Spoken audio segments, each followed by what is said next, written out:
ताकि कोई खबर रह न जाए। और इमरान खान साहब ने कहा है कि जब तक मैं जिंदा हूँ मैं एनआरओ हरगिज़ नहीं दूंगा। वो बार बार यही कह रहे हैं। और इसके साथ साथ उन्होंने ये भी कहा है कि जो मौत है या ज़िंदगी है उसकी गारंटी तो कोई नहीं दे सकता, क्योंकि ज़िंदगी और मौत जो है वो अल्लाह के हाथ है। इस हवाले से हम बात करेंगे, लेकिन अंसारुल इस्लाम के हवाले से कुछ हम बात करेंगे। अब से कुछ देर पहले हम लोगों ने एक फुटेज देखी है जो आई है 5-6 बजे के करीब, जिसमें हमने ये देखा कि अंसारुल इस्लाम के जो लोग हैं वो डंडा बरदार से गन बरदार हुए और उन्होंने लेवीज़ पर हमला किया। कुछ इस हवाले से हम अपडेट लेंगे। सबसे पहले हमारे नुमाइंदे हमारे साथ मौजूद है अहमद मंसूर साहब।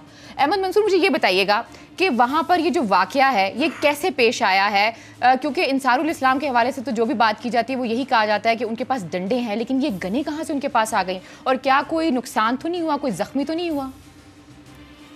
देखिए अलीना, जो इस वक्त मुख्तलिफ इलाके हैं पाकिस्तान के, वहाँ से जो आज़ादी मार्च में शिरकत करने के लिए जो जमीयत उलमा इस्लाम के कारकुन हैं, उनके काफिले हैं, उनका रुख इस्लामाबाद की तरफ है। जो मरकजी काफिला है वो तो सिंध से दाखिल हो रहा है। तो ये बलूचिस्तान का इलाका बारखान है, वहाँ पे ये सूरत हाल पे आई है। और इसमें जो फुटेज आई है सामने, बड़ी इसमें तशवीश है कि अभी इस्लामाबाद से 1000-1200 किलोमीटर दूर का ये इलाका है। वहाँ पे जारहाना जो एक पोस्टर है जो कारकुन है उनका, और खासतौर पर अंसारुल इस्लाम जो साथ साथ हैं इस आज़ादी मार्च के, उसकी नज़्म ज़ब्त का कहा जा रहा है कि उसके लिए ये साथ हैं, पाबंदी भी लगी है। तो वो लेविस फोर्स के साथ जब आमना सामना हुआ है तो बहुत जारहाना उनका अंदाज हुआ है। सारी बात है, लेविस फोर्स को जो डायरेक्शंस होंगी उसी पे उसने अपना काम करना है। तो वहाँ पे आमने सामने भी आ गए बाकायदा तौर पे, इनके साथ डंडे भी हैं। और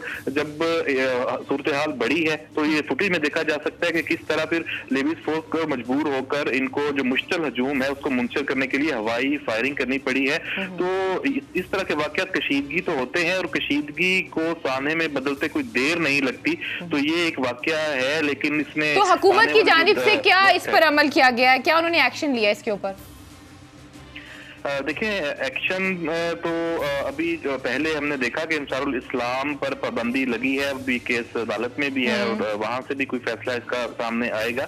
लेकिन ये एक वाकया है, ये सामने आया है, फुटेज मौजूद है, उससे अंदाजा लगाया जा सकता है कि आने वाले दिन जो है वो हालात हैं, क्या रुख इख्तियार कर सकते हैं। तो बहरहाल अब कानून नाफिज करने वाले इदारे कैसे टैकल करते हैं, अब ये अहम सवाल है। जब इस्लामाबाद में पहुंचेंगे तो वहां पर अगर इस तरह की जारहाना जो सूरत हाल सामने आती है इस आज़ादी मार्च के शुरुआ की, और जब कानून नाफिज करने वाले इदारों के साथ आमना सामना होता है तो वहाँ पे क्या माहौल होता है। तो बहरहाल ये एक तशवीशनाक सूरत हाल की अक्कासी करता है। ये बहुत बहुत शुक्रिया अहमद आपका। राना साहब, मैं आपकी तरफ आऊँगी। मुझे ये बताइएगा कि अगर आपने देखा है कि किस तरीके से अंसारुल इस्लाम के जो लोग हैं वो मुंतशिर हो रहे हैं और एक कयास की तरफ जा रहे हैं। ये तो अभी आगाज़ है, अभी तो उन्होंने इस्लामाबाद आना है, बाकी सारे इलाकों में आना है, तो फिर क्या आप देख रहे हैं इस हवाले से? देखिए लीना, बात ये है कि ये जो आज़ादी मार्च के नाम पर मुल्क में अफरा तफरी पैदा करने की कोशिश की जा रही है, ये कोई ढकी छुपी बात नहीं है। ये कौन लोग हैं, इनका मकसद क्या है? आप देखें कि पाकिस्तान में एक मुंतखब हुकूमत काम कर रही है। अब 27 अक्टूबर का दिन जो है वो यौम स्याह के तौर पर मनाया जाता है कि उस दिन हिंदुस्तान ने मकबूजा कश्मीर पर गासबाना कब्ज़ा किया। ठीक। मौलाना फजल रहमान और उनके साथी जमातों ने 27 अक्टूबर का दिन ही अपने इस आज़ादी मार्च नाम नेहाद के लिए क्यों मुंतखब किया? ये उस यौम स्याह जो इंडिया के ख़िलाफ़ मनाया जा रहा था, इन्होंने ये आज़ादी मार्च अपनी हुकूमत के ख़िलाफ़ शुरू करके उस यौम स्याह को पसे पुष्ट डालने की कोशिश की। ये इनडायरेक्टली किसकी मदद कर रहे हैं? बिलवास्ता तौर पर आप देखें कि इस लेकिन 27 अक्टूबर को तो उनका तो यही कहना था कि हम लोगों ने जो है वो कश्मीर डे ही मनाया है, यौम स्याह कश्मीर डे कहाँ मनाया है अलीना? उन्होंने आपके सामने ही है ना, कल मौलाना ने क्या तकरीरें की हैं। ये सारी साजिश है पाकिस्तान के खिलाफ। ये इंडिया जो इस वक्त बैनुल अक़वामी दबाव में आया हुआ है कश्मीर के मसले पर, ये इंडिया को फायदा पहुंचाने के लिए पाकिस्तान में अफरा तफरी पैदा की जा रही। और अभी आप देखें, आपने ये सारा कुछ जो स्क्रीन पर दिखाया है, अंसारुल इस्लाम वालों ने किस तरीके से लेवीज अहलकारों पर हल्ला बोला। आप मुझे बताएं, ये जमहूरियत है? ये कोई आईनी हक है? आपने किस तरीके से वो सरकारी अहलकारों पर, लेवीज के अहलकारों पर इन्होंने हल्ला बोला, धावा बोल दिया। तो अब इनके खिलाफ वहाँ मुकदमा भी दर्ज हो गया है। अच्छा, तो मैं समझता हूँ एक सेकंड कि रियासत को हुकूमत को हरकत में आना चाहिए और ये खुले आम जो अगर हुकूमत ने हरकत में आना होता राना साहब तो हुकूमत फिर मुआहिदा तो ना करती, जो एग्रीमेंट हुआ वो ऐसे थोड़ी हो गया। और उनका ये कहना है मौलाना अताउर रहमान साहब का कि मुफ्ती कफायतुल्लाह को जो गिरफ्तार किया गया और हमदुल्ला साहब की जो शहरियत के हवाले से चीजें सामने लेकर आई हैं तो ये तो मुआहिदे में शामिल नहीं थी, वो लेकर आए, उन्होंने मुआहिदे की खिलाफ वर्जी की है, इसलिए हमें मौलाना अताउर रहमान साहब कुछ कहते हैं, मौलाना फजल रहमान कुछ कहते हैं। कल मौलाना अताउर रहमान ने कहा कि मुआहिदा खत्म, मौलाना फजल रहमान ने फिर कहा और उनके मीडिया सेल ने भी जारी किया कि मुआहिदा, मेरी बात सुने, हुकूमत जो इजाजत दी है ना ठीक इंतजामिया ने इनको जलसा करने की, आज उसका एनओसी जो जारी हुआ है उसको पढ़ें, उसमें साफ तौर पर लिखा हुआ है कि वफाकी दारुल हुकूमत की पुलिस और स्पेशल ब्रांच ने ये एनओसी देने की मुखालफत की है और कहा है कि ये लोग अमन अमान का मसला पैदा करेंगे।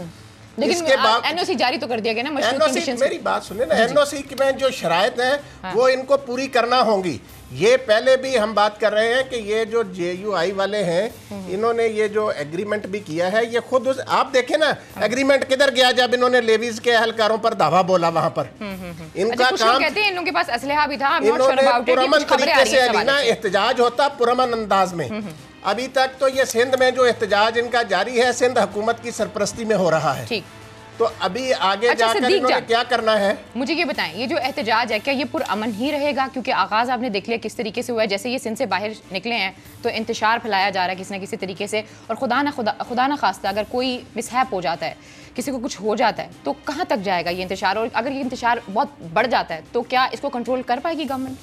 देखें, एक बात तो यह है कि हुकूमत की पूरी कोशिश यही है कि किसी तरह से भी कोई तसादुम ना हो, क्योंकि फजल रहमान साहब को इस वक्त चाहिए लाशें, अल्लाह ना करे उनको ये लाशें मिले, क्योंकि आपको पता है जब भी किसी तहरीक के अंदर खून शामिल होता है कुछ लाशें गिरती हैं तो फिर उसमें शिद्दत आ जाती है। फजल रहमान साहब की पूरी कोशिश होगी कि किसी तरह से उनको कोई लाशें मिल जाएं जिसके ऊपर वो सियासत कर सकें। देखें, बात यह है कि अभी आपने एक मुआहदे की बात की, आप ये देखें कि इनके मुतालबात क्या थे।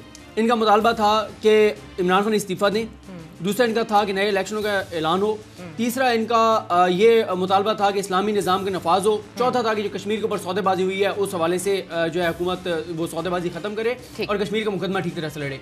मैं आपके तवज्जुह से JUIF के लोगों को ये चैलेंज कर रहा हूँ, इन्होंने इंतज़ामिया के साथ जो इनके मुज़ाकरात हुए, इंतज़ामिया ने जब ये मान के, क्योंकि देखें इनको भी फेस सेविंग चाहिए थी और हुकूमत के लिए भी ये बेहतर था कि इनको फेस सेविंग दें, और फेस सेविंग देने के लिए उन्होंने एक जगह दी, उन्होंने कहा आएँ और जलसा करें और चले जाएं। इन्होंने इंतज़ामिया से क्या मांगा?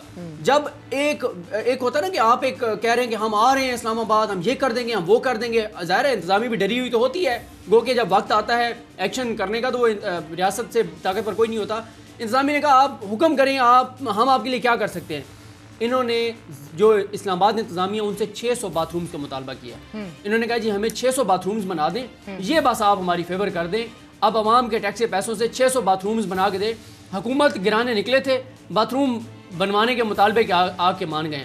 मुझे बताएं असल में फजल रहमान साहब क्या कर रहे हैं? अपने कारकुनान में खड़े होकर कोई और गुफ्तगू करते हैं। क्या गुफ्तगू कर रहे हैं? अपने कारकुनान में क्या कह रहे हैं? वो कह रहे हैं मैं पीछे नहीं हटूंगा, मैं इस्तीफा लेकर रहूंगा। जब हुकूमती मुज़ाकराती टीम के साथ इनके मुज़ाकरात हुए, मुज़ाकराती टीम ने बताया कि एक बार भी वज़ीर आज़म के इस्तीफे का जिक्र तक नहीं हुआ। ठीक है, जब हुकूमत के साथ बैठते हैं वज़ीर आज़म के इस्तीफे का जिक्र तक नहीं है। अपने कारकुनान के सामने जाते हैं, कहते हैं डट जाऊंगा, लड़ जाऊंगा, मर जाऊंगा, पीछे नहीं हटूंगा। नहीं, ट्राइबल एरिया में वो जब जाते हैं तो वहाँ पर वो इस तरह की तकारीर करते हैं जिसमें वो कहते हैं कि इमरान खान साहब जो है वो एजेंट है, क्योंकि ट्राइबल एरिया जितना भी हमारा है वहाँ पे हमारी इतनी एक्सेस नहीं है मीडिया की, तो उन लोगों को समझ ही नहीं है और इस बुनियाद पर वो लोगों को जमा कर रहे हैं और ये बहुत ही अलार्मिंग सिचुएशन है। देखिए, एक बात तो आप ध्यान में रखें कि जो आपकी रियासत है, जो आपकी स्टेट है, जो आपकी हुकूमत है, वो कैलकुलेट करके बैठी हुई है सारी चीज़ें, उन्हें इनकी सियासी वर्थ का अंदाज़ा है। यही वजह है। मुझे एक बात बताएं, ये जो हमें कुछ तजियाकार हमारे डरा रहे थे कि इमरान खान इतने खौफजदा हैं, कांप रहे हैं, ये हो गया है, वो हो गया, हुकूमत पैनिक का शिकार है, अब ये हो जाएगा, वो हो जाएगा। अगर हुकूमत खौफ का शिकार होती तो वज़ीर आज़म पाकिस्तान जब आज़ादी मार्च पंजाब में दाखिल होने में चंद घंटे रह गए थे, क्या वो ननकाना साहब में खड़े होकर इतनी सख्त तकरीर करते आज़ादी मार्च के हवाले से?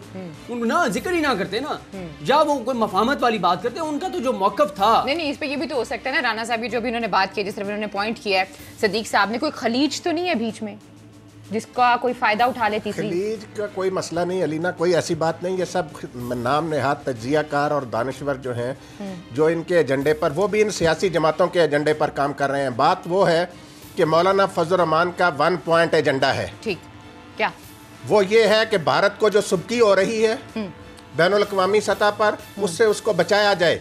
ये पाकिस्तान के, आप देखें पाकिस्तान बैनुल-अक़वामी सतह पर ये कह रहा है कि भारत जुल्म कर रहा है मकबूजा में। 3 महीने होने को आए हैं, वहां कर्फ्यू लगा हुआ है, बिल्कुल ऐसे। और इधर इन्होंने अपने मुल्क के अंदर ये क्या काम, और साथ है इसके कौन, देखे ना, ये ड्रामेबाजी नहीं है, ये शर्मनाक बात नहीं है। रजा रबानी की मजहबी जमातों के बारे में जो सोच है वो कोई ढकी छुपी बात है? किस किस्म के वो अल्फाज इस्तेमाल करते हैं। और कल वो मौलाना फजल रहमान के साथ खड़े होकर तकरीर कर रहे थे और अंसारुल इस्लाम वाले वहां खड़े थे। ये जो दोहरा मेयार और दोहरा चेहरा है इन सियासी जमातों का, वो पहले भी, इसीलिए तो अवाम इन्हें वोट नहीं देते। लॉर्ड कॉर्नर में पीपल्स पार्टी क्यों हारी है कि ये अवाम के सामने एक्सपोज हो गए हैं अभी ना। और अब ये जो मैं आपको बताऊं, ये आज़ादी मार्च जो है, मौलाना ने कहा कि इंतखाबात में धांधली हुई है, ठीक है, मैं उसके खिलाफ। कहीं पर ये कोई बात करते हैं, कहीं वजीर आजम को यहूदी एजेंट और पता नहीं क्या क्या कुछ कहते हैं, और दूसरी तरफ इनका एजेंडा सिर्फ और सिर्फ ये है। ये क्यों साथ मिले हुए हैं नवाज शरीफ और आसिफ जरदारी? ये चाहते हैं, ये देखें जो ये लोग होते हैं ना मायूस लोग, वो मौलाना को अपने लिए आखिरी उम्मीद समझते हैं कि शायद वो कहते हैं ना डूबते तिनके का सहारा। तो ये समझते हैं कि मौलाना के ये मार्च की आड़ में शायद हमें कोई फायदा मिल जाए। लेकिन आज जो गुफ्तगू की है प्राइम मिनिस्टर साहब ने, जिसका सदीक जान ने जिक्र किया, जब वो गुरु नानक यूनिवर्सिटी का उन्होंने संगे बुनियाद रखा, वो आप गुफ्तगू सुनाएं, फिर हम उस पर बात करते हैं। मैं वो जरूर गुफ्तगू सुनाऊंगी, लेकिन उससे पहले एक फुटेज है, मैं चाहूंगी कि आप उसको जरूर चलाएं जिसमें गाड़ियां हैं बहुत ज़्यादा, क्योंकि इस हवाले से भी खबरें आ रही हैं कि मौलाना साहब का जो काफिला आ रहा है, इस काफिले में जो गाड़ियां इस्तेमाल की जा रही हैं वो सारी स्मगल्ड गाड़ियां हैं, और उस स्मगल्ड गाड़ियों के साथ साथ बहुत सी ऐसी चीज़ें लेके आ रहे हैं वो यहाँ पे इस्लामाबाद में। तो उस हवाले से अगर सदीक जान आप कोई कॉमेंट करना चाहेंगे, राना साहब आपके पास ये स्टोरी अगर आप कॉमेंट करना चाहें। देखिए वो बात ये है अलीना कि ये जो है ना, ये एक बहुत बड़ा, मैंने आपको कहा ना, धंधा बन गया है ये आज़ादी मार्च जो है, कि ऐसी इतलात हैं कि इसमें ऐसी सैकड़ों गाड़ियां शामिल हैं जो नॉन कस्टम पेड हैं और जिनको यहाँ मुख्तलिफ डीलरों के हवाले किया जाना है। अब ये कानून नाफज करने वाले इदारों का काम है कि वो उन गाड़ियों को भी पकड़ें और जो लोग उनको ला रहे हैं उनको भी पकड़ें। ये नॉन कस्टम पेड गाड़ियाँ जो हैं ये इस्लामाबाद और पंजाब की हदूद में लाई जा रही हैं, बलोचिस्तान से डेरा गाजी खान के रास्ते। ये और इनको कवर, ये अंसारुल इस्लाम ने जो डंडे उठाए हुए हैं, ये किस लिए उठाए हुए हैं? ये इसीलिए उठाए हुए हैं कि ये जो गाड़ियां हैं इनको तहफ़्फ़ुज़ फराहम किया जाए, कोई इनकी तरफ बढ़े ना। ये इस जुलूस की आड़ में ये जो नॉन कस्टम पेड गाड़ियों की स्मगलिंग का धंधे की इतलात आ रही हैं, इसका सुराग लगाया जाना चाहिए, इसकी इंक्वायरी होनी चाहिए, मुतल्लिका लोगों के खिलाफ कार्रवाई होनी चाहिए। अलीना ये कोई छोटी बात है, मजाक बनाया इन्होंने। आप देखें ना, मौलाना को मसला क्या है कि जी वो इलेक्शन हार गए। भाई इलेक्शन आप हार गए, आप अपने लोगों के, अपने अवाम से पूछें, हल्के के अवाम से कि उन्होंने क्यों आपको वोट नहीं दिया। आप पूरे मुल्क को क्यों एक मुसीबत में मुब्तला करने के दर पे हैं? अच्छा, क्या मौलाना साहब को इस्लामाबाद आने देना चाहिए? क्योंकि ये जो अभी सारा हुआ है वाकया, इसके बाद तो बहुत ही सीरियस है अगर हम चीज़ें देखें, तो क्या मौलाना साहब को इस्लामाबाद आने देना चाहिए या उससे पहले ही कोई कार्रवाई हो जानी चाहिए? सदीक जान आप क्या कहते हैं? देखिए मेरा ख्याल है कि अगर उससे पहले रोकने की कोशिश करेंगे तो हालात तसादुम की तरफ जा सकते हैं। मेरा तो ये ख्याल है कि जो हुकूमत ने जो मुआहदा किया है वो मुआहदा बरकरार रहना चाहिए। इनको वो जो एक जगह दी गई है, वो तो कह चुके हैं हमारी तरफ से तो टूट गया मुआहदा। नहीं, मौलाना ने कहा, वो कह दिया मुआहदा कायम, वो बेस बना रहे हैं, वो बेस बना रहे हैं। जब वो ये कहते हैं कि जी ये उन्होंने कहा, मौलाना अताउर रहमान साहब ने तो कह दिया ना सर, वो नहीं रिप्रेजेंट कर रहे हैं। फजल रहमान असल सरबराह तो है ना, उन्होंने आज कहा है कि मुआहदा बरकरार। असल में हुआ क्या है, देखिए मैंने आपको यही बताया ना कि हो ये रहा है कि जब वो कारकुनान से खिताब करते हैं तो वो और बात करते हैं। कारकुनान को उन्होंने कहा कोई मुआहदा नहीं है, हो ही नहीं सकता मुआहदा। वो मौलाना तरमान ने अपने भाई की बात पे यकीन कर लिया, उन्होंने टीवी पे कह दिया मुआहदा मंसूख हो गया। वो हुकूमत ने एक मैसेज किया, उन्होंने कहा ओके पे 2 दिन आएंगे अगली डेट। नहीं, हुकूमत की तरफ से पैगाम भेजा गया कि मुआहदा कैंसिल, ताकि हम जो हमारे फिर बी प्लान है हम फिर उसके ऊपर अमल करें जो हमने तैयारी की हुई है। 9.25 मिनट बाद यू टर्न लिया। इस वक्त पाकिस्तान में यू टर्न लेने का जो रिकॉर्ड है तेज तरीन यू टर्न का, वो मौलाना फजल रहमान साहब के पास है, वो एजाज। मैं 2-3 चीज़ें हैं मुख्तसर। एक तो ये है कि आप ये देखें कि जो एक खातून रिपोर्टर रमीशा अली, उनका वो जो ब्लॉग आया है और उन्होंने रिपोर्ट किया कि अंसारुल इस्लाम के जो वहाँ पे खाकी वर्दी में जो लोग थे, उन्होंने उस खातून रिपोर्टर के साथ जो बदतमीजी की है, जो बदतमीजी की है, उन्होंने कहा बेहूदगी फैला रही हो तुम माहौल खराब कर रही हो। उसने कहा कि ना मेरा लिबास ऐसा है ना कोई बात है, मैं रिपोर्टर हूँ, मैंने जाकर रिपोर्टिंग करनी है। उनको वहां से निकाल दिया गया कि आप नहीं जा सकती, या बेहूदगी फैला रही हैं। इसकी कोई उस तरह मजम्मत नहीं है, ये लिबरल माफिया जो खूनी लिबरल हैं, जो किराए के दानिशवर हैं। और उसके बाद दूसरी बात यह है کہ میاں نواز شریف صاحب نے جو ہے وہ ایک شکوہ کیا ہے، جو ہم تجزیہ کاروں کی بات کر رہے تھے، کچھ جو مایوسی اس وقت پھیلا رہے ہیں اور حکومت کو ڈرا رہے ہیں کہ بہت جو ہے نا وہ بہت بڑا تصادم اسلام آباد میں ہونے جا رہا ہے. تو میاں صاحب نے کچھ لوگوں کا نام لے کے شکوہ کیا ہے کہ ہم نے اپنے دور میں ان کو بڑا اوبلائج کیا ہے، وہ عیادت کرنے نہیں آئے. تو میرا خیال ہے کہ جن لوگوں پہ میاں صاحب نے احسانات کیے ہیں ان کو احسان فراموشی نہیں کرنی چاہیے اور میاں صاحب کی عیادت کے لیے بالکل جانا چاہیے. ٹھیک ہے جی. جو ابھی رانا صاحب نے بات کی ہے، جو عمران خان صاحب نے آج بات کی ہے، انہوں نے کہا ہے میں جب تک زندہ ہوں میں NRO نہیں دوں گا. وہ بار بار یہ بات کر رہے ہیں اور آج اس موقع پر انہوں نے دوبارہ یہ بات کی ہے. بڑا کیٹاگوریکلی وہ کہہ رہے ہیں. میں چاہوں گی سب سے پہلے آپ وہ سنیں پھر اس میں ہم کامنٹ کرتے ہیں. میں آج سب کو ایک پیغام دینا چاہتا ہوں، چاہے آپ سارے اکٹھے ہو کے یہ مارچ کریں، چاہے آپ نے جو مرضی اور بلیک میل کرنے کی طریقہ کرنا ہے، یہ آج میرے سے سن لیں کہ جب تک میں زندہ ہوں آپ کو NRO نہیں ملنے لگا. تاکہ کوئی خبر رہ نہ جائے.